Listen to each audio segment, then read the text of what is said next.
안녕하십니까. 국제무역연구원 박준 연구위원입니다. 오늘은 국가신용등급과 우리나라에 대한 국가신용등급 평가에 대해서 말씀드리겠습니다. 여러분은 남에게 돈을 빌려줘 보신 경험이 있으신지요? 만약 있으시다면 다른 사람의 무엇을 보고 돈을 꾸어 주셨는지요? 사람마다 친지나 친분 같은 개인적인 인연을 얘기할 수도 있겠습니다만 가장 일반적으로는 저 사람이 내 돈을 과연 갚을 능력이 있는가와 갚을 것으로 믿을 수 있는가, 즉 신용을 먼저 보게 될 것입니다. 국가의 경우에도 개인과 다를 것이 전혀 없습니다. 국가신용등급이란 국가가 부담하는 모든 외화표시 채무의 상환 능력과 그 의지를 국제신용평가회사가 평가해서 이를 등급화시켜 놓은 것을 의미합니다.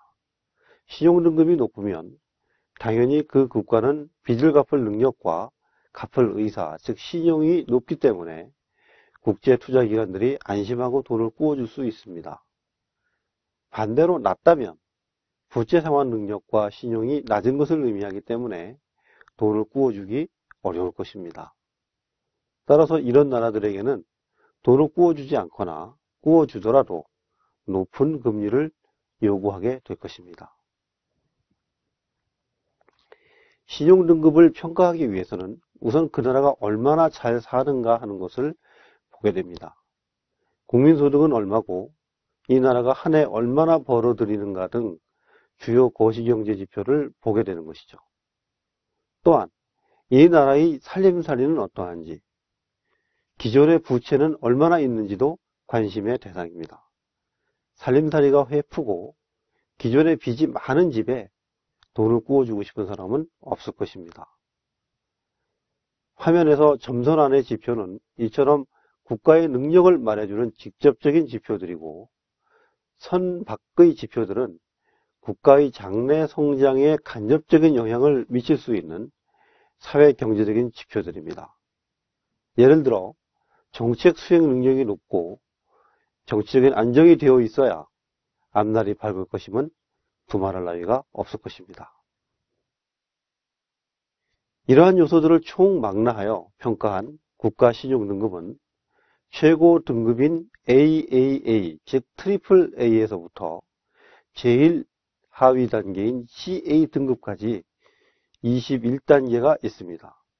그리고 10번째 등급인 BAA3 등급까지를 투자 적격으로 보고 나머지 등급은 투자 부적격 등급입니다. 한 국가가 이 투자 부적격 단계에 떨어지면 외부로부터의 자본 조달이 어려워지고, 조달하더라도 다른 나라보다 훨씬 높은 이자를 부담해야만 조달이 가능할 것입니다. 최근 국제신용평가기관들이 매긴 국가별 신용등급 현황입니다. 미국, 캐나다 등 잘 사는 선진국들은 역시 최고 등급인 트리플 A로 매겨져 있고요. 우리나라는 5번째 등급인 A1을 받고 있습니다. 우리나라는 과거 외환위기 시 투자 부적격 단계인 BA1까지 하락한 경험이 있습니다. 그러나 그 이후 구조조정을 성공적으로 수행하고 지속적인 경제성장을 달성하면서 다시 외환위기 이전 단계인 A1으로 복귀하게 된 것이죠. 그런데 여기서 한 가지 이상한 것이 있습니다. 지난번 유럽 재정위기를 몰고 온 피그스 국가들을 기억하실 것입니다.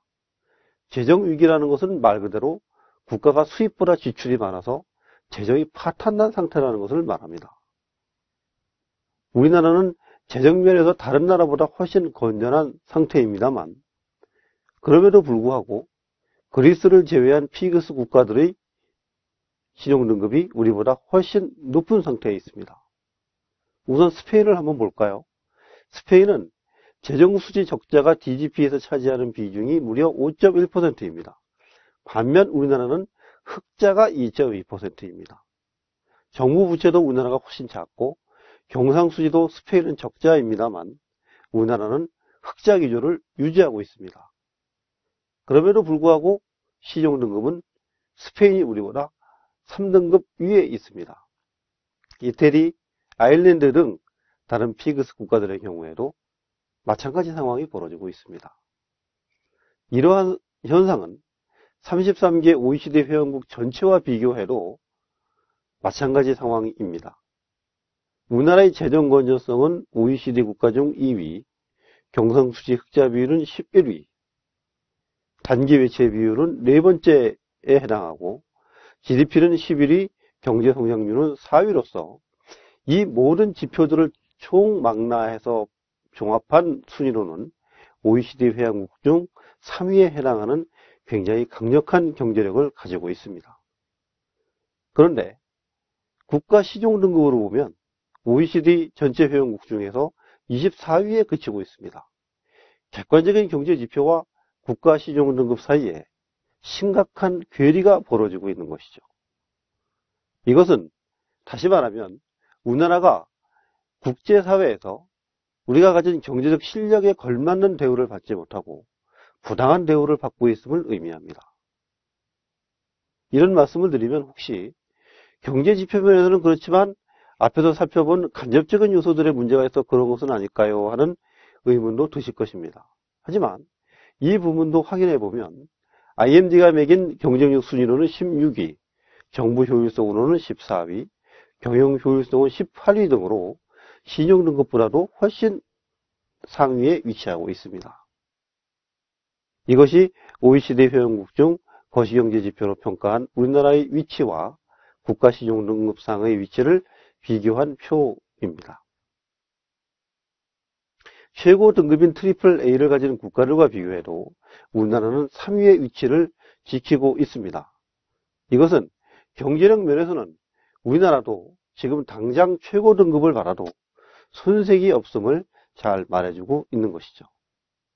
그럼 우리나라는 왜 이처럼 경제력에 비해 국가신용등급 면에서 차별 대우를 받는지 이유를 알아봐야 하겠습니다. 국제신용평가사들은 그 사유를 코리아 리스크라고 한마디로 밝히고 있습니다. 즉, 한반도는 언제나 전쟁 발발 가능성이 상존하고 있다는 것이죠. 한반도 분단 상황, 북한의 핵실험, 또 최근 권력 승계 과정 등을 볼 때 한반도 리스크는 매우 커서 신용등급이 낮을 수밖에 없다는 것입니다. 그런데 이러한 코리아 리스크는 실제보다 훨씬 과장되어 있다는 것이 우리의 생각입니다. 그것은 시장의 반응을 보면 알 수 있습니다. 북한이 최초로 핵실험을 한 2006년 10월 9일 우리나라 코스피 주가지수는 2.1% 하락하였지만 제3영업일부터는 상승세로 바로 반전하였습니다. 환율도 당일 10.1원 상승하였지만 제5 영업일부터 다시 하락세로 돌아섰습니다. 이와 같은 양상은 2차 핵실험이 벌어진 2009년 5월 25일도 마찬가지이고, 그리고 최근 천안함 사태 시에도 주가지수는 0.3% 소폭 하락하였습니다만 이마저도 바로 다음날 종전 수준을 상회하였고 환율도 역시 마찬가지 상황이 벌어졌습니다. 이와 같은 시장의 반응이 보여주는 것은 무엇일까요? 우리나라 금융시장의 반응은 곧 국제시장의 반응과 같다고 할 수 있습니다. 왜냐하면 우리나라의 금융시장은 그동안의 금융자유화 정책으로 말미암아 해외시장과 매우 밀접히 연관되어 있기 때문입니다. 그러한 시장이 이처럼 반응하였다는 것은 시장은 한반도에서의 실제 전쟁 발발 가능성을 매우 낮게 보고 있다는 것을 말해주고 있는 것입니다.